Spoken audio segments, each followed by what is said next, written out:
Doctor என்னாச்சு? என்ன நடந்துச்சு? டாக்டர் நல்லாதான் இருந்தாங்க. திடீர்னு பார்த்தா நெஞ்சு வலிக்குதுன்னு நெஞ்சு புடிச்சிட்டே கீழே விழுந்துட்டாங்க.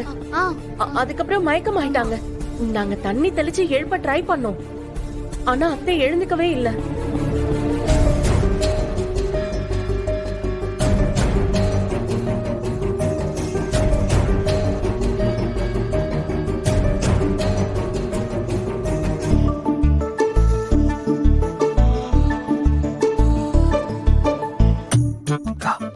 பாட்டிக்கு என்னாச்சு? டிராமா.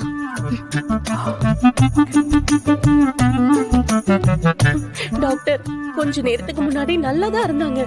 திடீர்னு நெஞ்சு புடிச்சிட்டு கீழே விழுந்துட்டாங்க. யாரு கண்ணு பட்டுச்சுன்னு தெரியல. ப்ளீஸ் டாக்டர் நல்லா செக் பண்ணுங்க டாக்டர். எனக்கு என் அத்தை தான் எல்லாமே. அம்மா, அவங்களுக்கு ஏதாச்சும் ஒண்ணு ஆச்சுன்னா என்னால தாங்கிக்கவே முடியாது டாக்டர். எப்படியாச்சும் அவங்களை கொஞ்சம் காப்பாத்தி கொடுங்க டாக்டர்.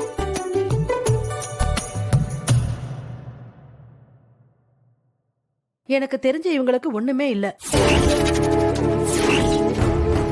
எல்லாமே நார்மலா தான் இருக்கு. ஆனா எப்படி இப்படி ஆச்சுன்னு தெரியலையே. சரியான லூசு டாக்டர் இருப்பாளோ?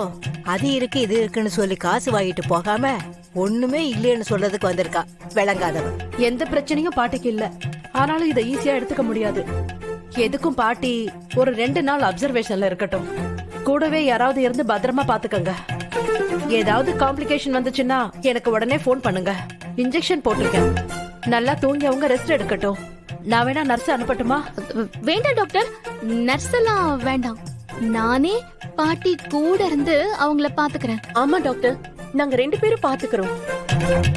பயப்படுறதுக்குலாம் ஒண்ணும் இல்லல்ல. அதான் ஒண்ணுமே இல்லன்னு சொன்னேனேமா. ஆனாலும் வயசாயிடுச்சு, அப்படியே விட்டுற முடியாது இல்லையா? நல்லா பாத்துக்கோங்க.